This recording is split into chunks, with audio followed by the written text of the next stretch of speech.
want Philly? Yeah, let's do it. Over the middle and into the end zone. Zach Ertz for the touchdown. The Philadelphia Eagles are Super Bowl champions. Eagles fans everywhere, this is for you. Et bonjour à tous, bienvenue pour l'épisode 61 du Fly Podcast Slice. On parle toujours de Free Agency. Cette fois, on va parler de la défense. Et alors, autant hier, on a un peu pinaillé parce qu'à part receveur, il n'y avait pas forcément de priorité. Autant là, ça va partir dans tous les sens. Bonjour Grégory. Bonjour Victor, bonjour Loïc, on est prêt.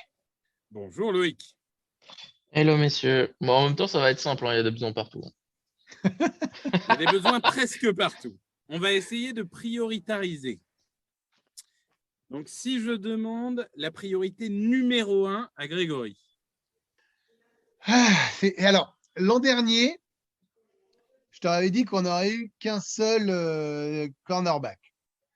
Et en fait, on s'est aperçu que ce n'est pas là où on a été le pire.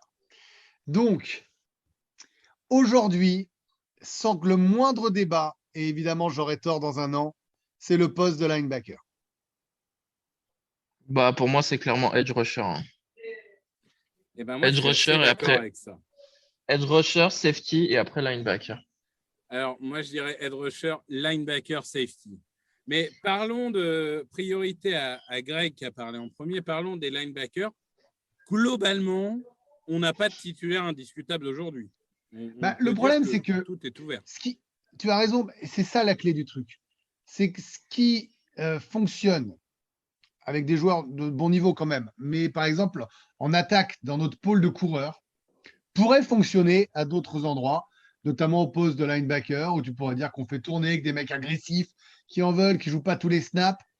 Le problème, c'est qu'ils ne sont pas tous très bons, ils ne sont pas tous très bons en même temps, ils ne sont pas tous très bons en même temps, au même moment de la saison. C'est-à-dire qu'on a cru que ça partait bien, c'était moyen, bon bref. Donc, je vais rejoindre la théorie de l'illustre Victor Rouillet. Je sais que ce n'est pas dans l'ADN des Eagles, mais j'aimerais bien voir des mecs qui vont fracasser des crânes. Alors, excusez-moi, en ces temps un peu compliqué de dire ça, évidemment, on reste dans la métaphore sportive et le foot US. J'aimerais voir des gars qui mettent la pression. J'aimerais que on ait des gars qui nous fassent nous lever de notre siège quand on regarde à un moment la défense en se disant cette troisième, elle ne passera pas parce qu'on va réussir à passer, parce qu'on va réussir à mettre de la pression. Et ce qu'on a très bien réussi à faire finalement en CB, un peu contre toute attente l'an dernier, ce qu'on a, alors je suis un peu moins sévère que vous, moyennement réussi en safety, je pense qu'il faut qu'on le mette dans le linebacker avant même les edge rushers. Voilà. Moi, c'est juste parce que j'en ai marre de subir et que je pense que c'est le poste défensif qui permet le plus d'être agressif. Alors, pour le coup, moi, au niveau des linebackers, en fait, j'ai besoin de deux choses pour moi. Enfin, trois choses même. La défense de passe, c'est vrai, à troisième tentative. La défense de course, parce qu'on a vu tellement de coureurs faire 6-7 yards sur les premières tentatives et rendre l'attaque facile pour nos adversaires, ça, c'est pas envisageable. Et je pense qu'il y a besoin de leadership. Il y a besoin d'un mec qui est au milieu, qui a l'oreillette, qui donne les instructions, qui a la vision de jeu. Et du coup, il n'y a quand même pas beaucoup de joueurs qui ont tout ça, en fait. Pour moi, il y a deux cibles. Une qui est plutôt celle de Loïc, mais je pense qu'il est un peu cramé, mais ça reste un leader, c'est Bobby Wagner. Et l'autre, c'est celui qui a fait la saison de sa vie l'année dernière, c'est Devondre Campbell des Packers. Donc, est-ce que si un de ces joueurs-là, allez, disons, on peut le signer pour… C'est quoi le range des linebackers aujourd'hui? C'est quoi les plus gros contrats de linebackers? Ça doit être du genre 15 millions. Donc, on va dire… Oh non, il y en a qui montent même jusqu'à 20. On va dire que pour 14-15 Jamal millions, Adams. pour 14-15 millions, tu peux avoir Devondre Campbell. Est-ce que tu le signes, Loïc? Non. Non, parce que trop cher? Non, parce que je préfère mettre cette somme dans un safety. Et donc, tu continues, comme toutes ces dernières années, à avoir des linebackers pourris et à prendre des des courses à mi-distance Et qui te rendent fou sur les et des troisième et tracés 6. intermédiaires. Non, mais c'est pas possible. Non, mais après, tu draftes Jordan Davis, c'est bon. Jordan Davis. Non, comment il s'appelle le defensive tackle de Georgia? Ouais, Jordan Davis, mais enfin, un defensive tackle, ça va pas régler ton problème, surtout qu'il joue une action sur 4. Mais si, défense contre la course, si t'as Jordan Davis et Javon Hargrave, c'est bon. Ah ouais, non, je T'as suis deux. pas du tout d'accord avec ça, mais on fera un débat sur Non, Jordan Davis plus tard. mais pour revenir à ce que tu disais sur les linebackers, il y a quand même une tendance, c'est qu'il y a de plus en plus d'équipes. Le micro, ils le foutent chez des DB et plus chez des linebackers. Donc un linebacker n'est pas forcément le Ok, capitaine de la tu le défense. fous chez quel safety, du coup? Bah moi, Anthony Harris est agent libre et McLeod aussi. bah, et c'est de pour ça toute que pour moi, façon, il est un safety, peu- c'est un plus grand besoin que linebacker parce que tu n'as que Marcus Epps sous contrat. Ah non, il y a que Von Vallas aussi, pardon. Pour moi, les linebackers qu'on a, c'est sûr, faut les améliorer, mais ça a l'air d'être une très bonne draft pour en prendre, que ça soit au premier ou même au deuxième tour. Moi, je pense qu'il vaut mieux. Moi, mon rêve, c'est Marcus Williams, le safety Ouais, des Saints. moi aussi, pour le coup. Mais Moi, je pense que c'est vrai que si tu drafts ce gars-là, ou alors un Candre Diggs, qui était aussi Hawks et qui connaît très bien Darius Slay, bon, qui est un peu plus âgé par contre, et qui revient d'une grosse blessure aussi. et qui revient d'une grosse blessure, bah, peut-être qu'il coûtera moins cher comme ça. Moi, je pense que ces gars-là, ça peut être les leaders. Comme avant, il y avait Ouais. Malcolm Jenkins. Alors, sauf qu'une fois de plus, il y a une petite nuance à mettre quand même, hein. C'est qu'on a cru ça de 2-3 vétérans qu'on avait signés, notamment l'an dernier ou d'autres, et qu'on a été déçus. Non, Donc, là bah si. franchement, c'est pas du tout le même talent. Là. Enfin, des joueurs talentueux aussi talentueux que Marcus Williams, c'est quand la dernière fois qu'on en a signé? Il n'y en a pas eu 36 000 ces Ah, dernières Darius années. Slay. C'est Slay, tu l'as Asomugha, signé. qui Slay. était Slay, c'est un le trade. meilleur cornerback de la ligue. Voilà. Ah oui, d'accord. Tu Ouais, parles bah, qu'en free agency, ok. ouais, en Moi, fait. je parle de la grande Dream Team. De Ah, ouais, Rogers, ça. Cromartie à Asomugha. Et oui, Tu monsieur. vois, moi, tu parlais que je revenais sur les 4-5 dernières années. Toi, tu reviens carrément il y a 12 ans, quoi. Moi, je reviens en 2012. Allez. Pas À en 10 ans, 2012, putain. du coup. Ouais. La seule En question qu'il faut se 2011. poser, Ouais. c'est quel est le mec, parce que tu peux pas être sûr qu'il va se péter ou pas se péter. De toute façon, ça, Ouais. faut arrêter avec ça, tu le sauras pas. La seule question, c'est est-ce que ce gars-là est capable d'emmener les autres, je rejoins Victor, sur le côté leader, qui nous manque terriblement en défense. Et vraiment, c'est un truc que quand on avait le Super Bowl, quand on a gagné le Super Bowl, on avait des grognards et des leaders en défense. Voilà. Peut-être des mecs un peu différents, ils sont peut-être partis aux Saints, ce que tu veux, mais la réalité, c'est qu'on en avait. Et il nous manque ce leadership et ces joueurs d'impact. Je me fous de qui est la personne qui va venir, je me fous de son salaire. S'il amène du leadership et de l'impact, alors on aura tout gagné. Ouais, Ouais, je suis d'accord. assez Non, d'accord avec ça. après, là, c'est juste on priorise, mais de toute façon, tu peux. Oui, mais je pense À que part c'est un poste qui te donne l'impulsion. Je crois que tu ne donnes pas l'impulsion quand tu es safety. Non, je suis pas d'accord. Moi, on voit de plus en plus de safety qui ont des rôles vraiment très importants. Tu vois de plus en plus de formations avec un seul ou deux linebackers. Ça veut pas dire que les linebackers sont pas importants, mais des joueurs qui te changent, tu peux en avoir à tous les postes au final. Mais du Après, je coup, me Après, ça permets de dépend le de dire ta. que j'ai pas Sébastien Sejean à côté de moi, hein, c'est pour ça. safety, vous en reprenez aucun des deux. Ni Harris, ni McLeod. Pour moi, je garderais. McLeod est quand même un leader dans le vestiaire, donc je le garderai, surtout qu'il va pas coûter cher, je pense. Ouais, je suis d'accord. Mais par contre, tu as besoin d'en signer un en free agency. Donc, est-ce que c'est Reed des Texans ou Diggs ou Williams ou je sais pas qui, mais tu as besoin de signer un gars qui peut contribuer tout de suite. Moi, c'est l'inverse pour le coup. Moi, je garde Harris et je signe un free safety. Oh, moi, Ah, Harris, il a Je été pense que décevant. McLeod, la page est tournée. Et Harris, je pense qu'il a fait une saison suffisamment bonne pour avoir un contrat, mais pas assez bonne pour coûter trop cher. Et je pense que c'est une bonne affaire. Non, moi, Anthony Harris contre la course, c'est plus possible. Bah, Le si truc, tu as c'est des que vous bons avez raison tous linebackers, les deux. il sera moins exposé contre la course. Vos arguments sont bons, mais je vais quand même trancher en faveur de Loïc parce que Victor, t'en fais aussi une affaire financière. Et je crois qu'il faut qu'on sorte de ça et que sportivement, il est quand même moyen. Il n'est pas même pas moyen plus, quoi. Tu vois? Non, mais j'entends. Moi, Je vous Après, propose des alternatives. Après, on vote. On est en démocratie ici, il faut le dire. Ouais. après, moi, je pense que McLeod aussi, il n'a pas fait une mauvaise saison et qu'il sera meilleur cette année, puisqu'il l'année dernière, il ne faut pas oublier qu'il revenait d'une grosse blessure. Donc, je pense qu'il sera meilleur cette année. C'est un leader dans le vestiaire, dans la communauté. Donc, j'aurais tendance plutôt à garder celui-là. Ok. Et tu sais qu'il ne fera pas d'histoire s'il se retrouve à jouer un peu moins.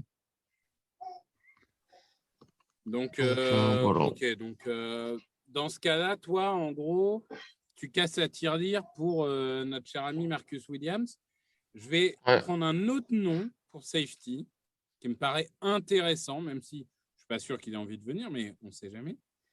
Avec le tag d'Orlando Brown, il paraît de plus en plus probable que les Chiefs ne vont pas retenir Tyrann Mathieu.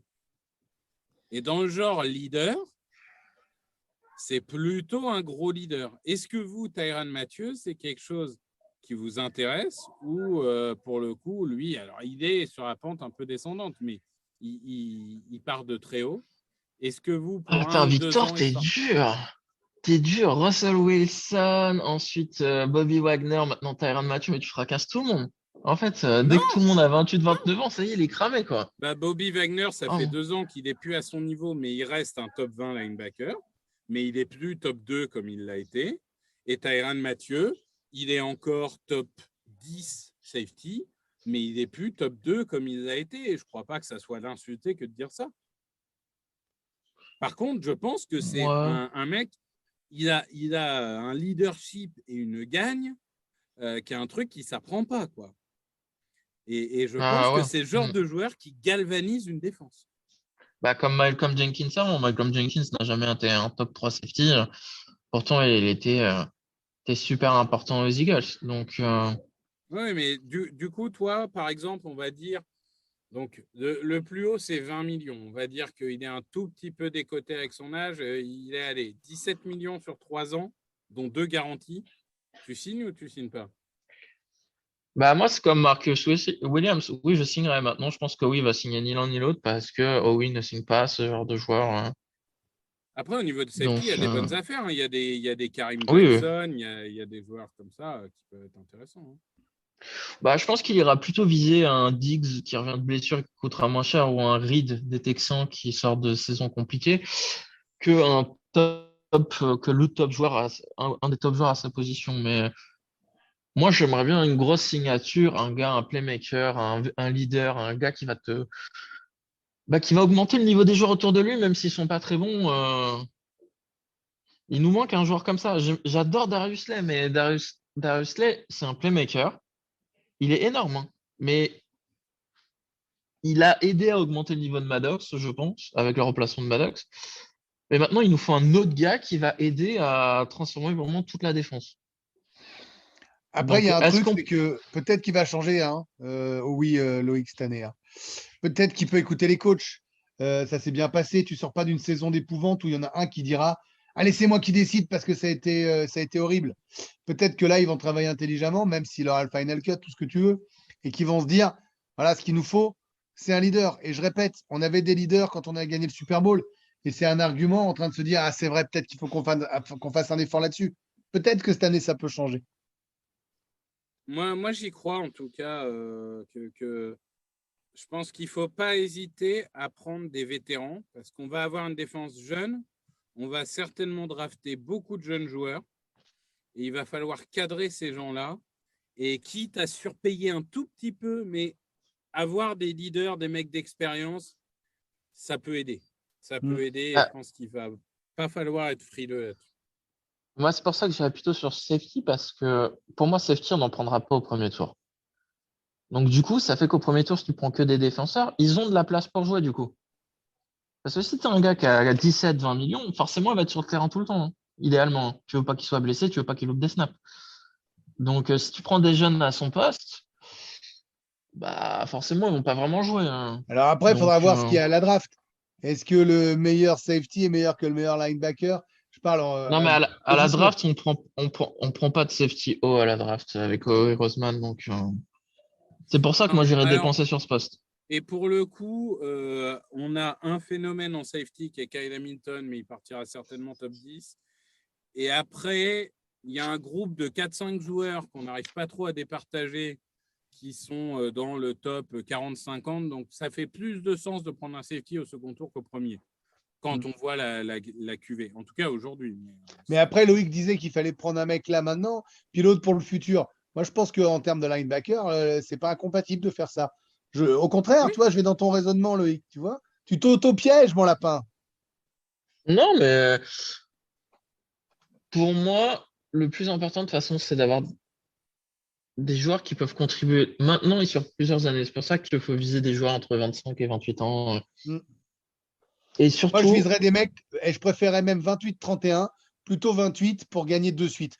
Tu sais très bien que je ne crois pas à la théorie de la reconstruction sur 4 ans. mais après, pour moi, ce qui est important, c'est pas faire que des deals de 1 an.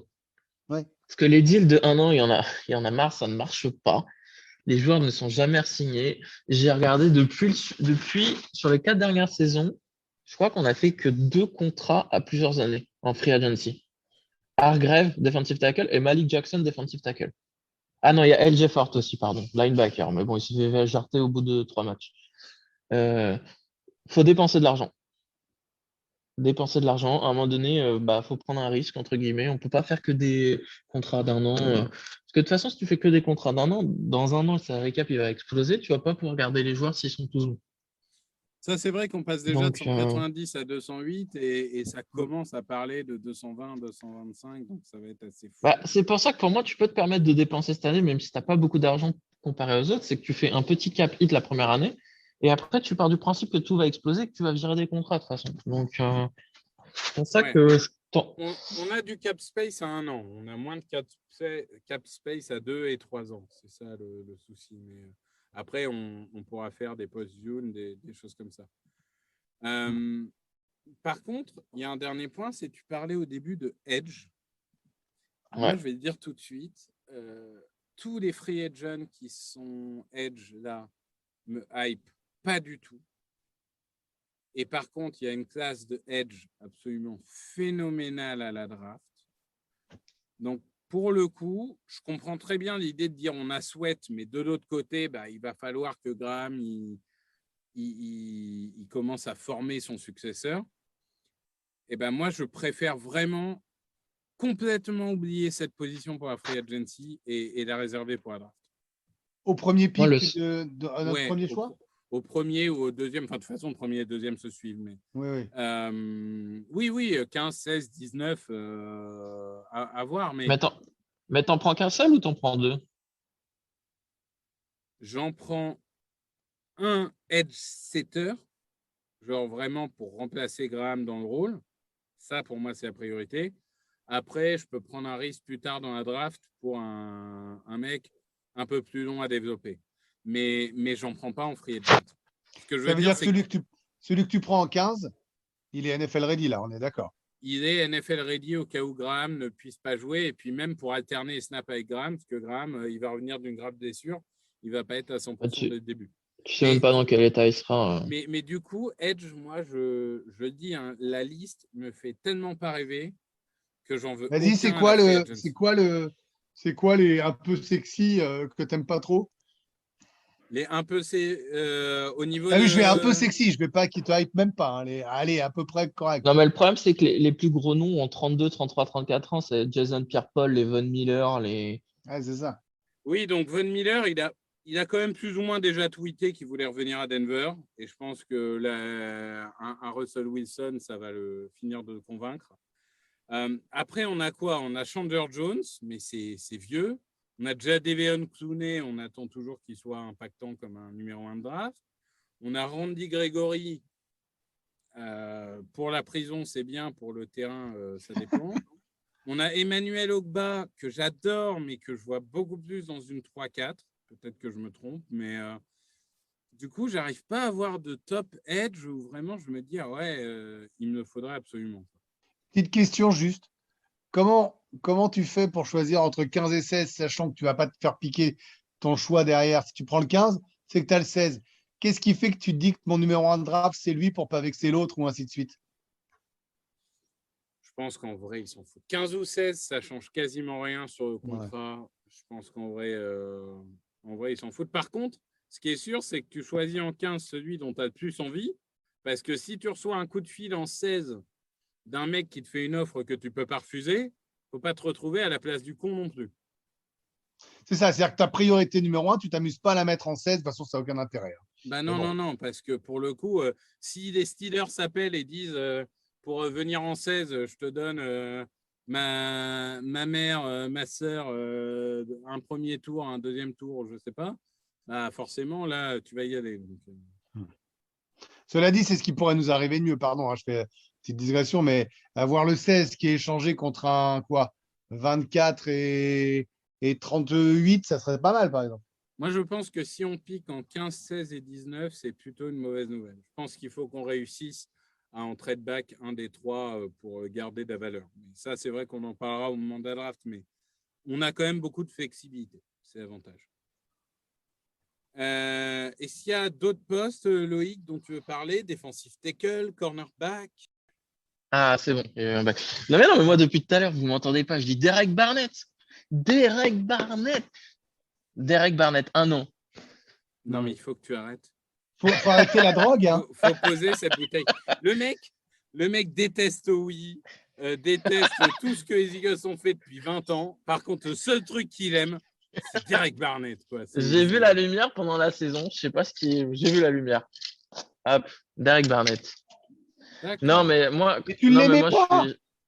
Mais oui, mais écoute, je pense que Derek Barnett, un petit Tu deal nous as d'un an, dit c'est pas un trop débile, cher. hein, un tiers de la Mais oui, saison c'est un dernière. débile. Mais on a besoin d'un débile. Si on a plus débiles, qui on va détester? Non, arrête. C'est Qui on pas va un argument. détester? Bah, tu Mais si. détesteras toujours oui. Hein, Ah si. Ah, mais en fait, je sais quand est-ce que j'ai tourné. J'ai tourné, c'est quand il a fait chier Tom Brady. Ça m'a fait tellement. T'es vraiment. Non, mais Derek Barnett laisse signer son contrat ailleurs. C'est bon. On en a assez vu. Il va aller Non, mettre sinon, des flags. j'aimais Il bien. va aller mettre des flags partout sauf chez nous.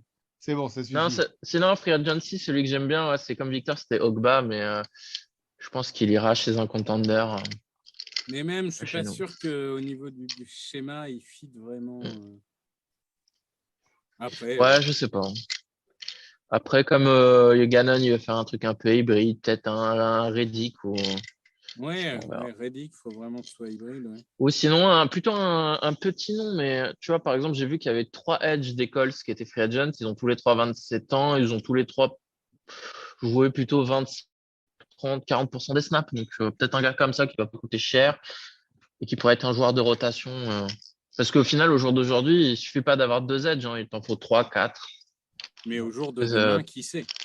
Ouais. Peut-être 5, 6. Tu mérites une Derek Barnett pour ce au jour d'aujourd'hui. Hein. Putain, Au vraiment. jour d'aujourd'hui. Au flag. jour d'aujourd'hui, la vérité est vraie, tout ça, tout ça. Mais t'es en train de faire une purée à côté, Loïc, là, on entend. Non, des mais trucs. là, il est en train de se Ah, faire la cuisine.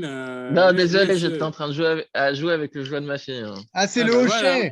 L'autre, il Ah met oui, du c'est le bruit sur un hochet. sonore avec un hochet. Genre, je t'engagerai pas en radio, hein, je te le dis. Hein. Non, mais c'est Bah. terrible. Entre moi qui est mon son, parce que vous le verrez un peu, parce qu'il va y avoir des coupes un peu dures. Hein. Parce que j'ai mon son qui saute toutes les 10 minutes. On a Loïc qui joue avec un hochet. Et on a Greg qui est installé tranquille. Là, il va faire sa sieste. Hein. Bah, moi, je suis entre 2 émissions, tranquille, là, je suis bien. On voit la tête et les chaussures. Je ne Voilà. sais pas dans quelle position il est, mais On est bien. sachez regarde. qu'on ne voit que la tête et les chaussures. Voilà. Et Mais quel non, mais pour répondre, contorsionniste, ce Greg, quand même. pour répondre à ta question initiale, defensive tackle, je ferai rien du tout en free agency. Mais par contre, il y a cornerback. On n'en a pas parlé, mais cornerback. On est Mais pas mal en cornerback, je suis cornerback. assez d'accord.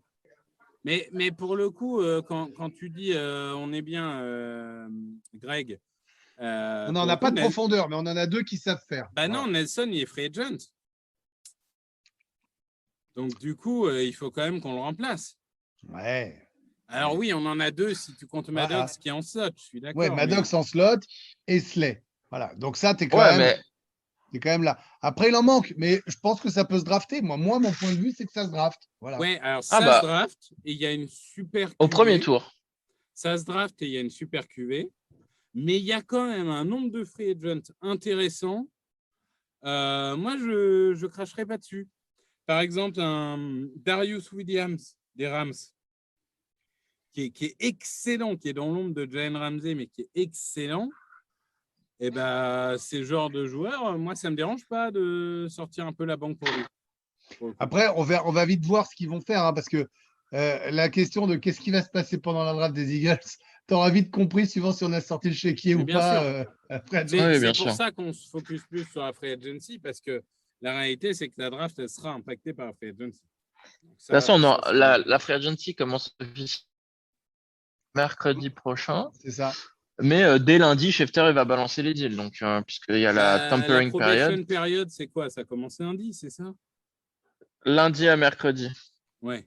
Alors, sachant que Lundi bon, à mercredi. Et mercredi, théoriquement, c'est. les équipes et les joueurs ne se parlent pas avant lundi, ce qui est quand Oui. même une grosse blague. Non, mais c'est hein, faux. parce hein. que ils C'est ont bidon, déjà, hein. ils ont Parce qu'au déjà combine- préparé les contrats ligne par ligne, mais c'est pas grave. Les contrats ont été finalisés au combiné. C'est bon.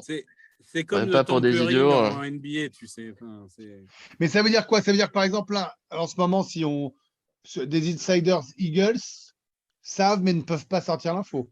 Donc, tous les articles actuellement ne servent à rien. je pense que s'il y en a certainement qui savent, parce qu'il y en a qui sont quand même là depuis très longtemps, des mecs comme Ruben Frank qui est là depuis 40 ans, je pense qu'il connaît tout le monde, mais ils savent très bien que s'ils le sortent, en fait, plus personne ne Ouais, ils leur sont dira grillés. jamais rien. Oui, mais ça veut dire qu'il y a des deals, quoi. En tout cas, il est possible qu'il y ait des deals et que les mecs le Ouais. sachent. Ouais.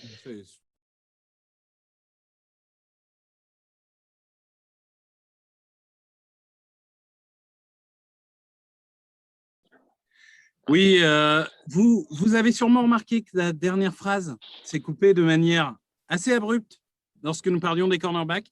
C'est tout simplement parce que j'essaye de saboter le podcast depuis le début. Problème de son toutes les 10 minutes. Et là, j'ai carrément réussi à couper la conve. Donc, pardon pour ce moment un peu difficile. Oui, mais ça, c'est la famille de Darius Slay qui n'a pas supporté que vous vouliez recruter un autre CB. Mais non, mais moi, encore une fois, je pense qu'il y a de très beaux free agents et il faut en profiter. Donc, bon, ça fait partie des choses qu'il faudra regarder. Mais en effet, c'est peut-être pas la priorité absolue pour le coup. Et on pourra compenser avec la draft. C'est toujours pareil. Ce qu'on n'aura pas fait à free agency, on essaiera de faire la draft et on a quand même des choix pour ça. Bon, eh ben, est-ce que vous avez d'autres joueurs dont vous voulez parler ou est-ce qu'on a fait à peu près le tour? Bah, moi, j'ai fait le tour. Je vais voir si Loïc a une réponse à ta question. Sur la défense, non. Après, on peut peut-être parler 2-3 minutes des special teams. On peut parler 2-3 minutes des special teams. Mais Loïc ne va pas le faire beaucoup avec son son. Hein. Donc, il faut un punter. Bah, oui, il faut un punter. J'aurais pas dit ça en début d'année. Franchement, le punter était incroyable. J'ai même oublié son nom, tiens. Sipos. Voilà. Et il a fait une fin de saison où il avait le pied en mousse. Donc, ouais, il faut un punter. Il faut un punter. Et puis, il faut des mecs qui soient capables. Et puis, merde, il faut des mecs qui soient capables de marquer quelques retours de touchdown de temps en temps aussi. Moi, je pense que ça va être un des focus de la free agency ou de la draft, mais c'est les retourneurs. Tu peux pas avoir Ray Agor et Boston Scott, quoi. Ah, et moi, c'est ce qui me rend le plus fou, c'est qu'on n'arrive pas à être dangereux dans ces moments-là, qu'on ne soit pas menaçant et qu'on n'arrive pas à gagner des yards qui nous seraient utiles parce que quand tu démarres toujours à 85 yards, c'est plus compliqué que quand tu démarres à 60. Hein. Mais évidemment.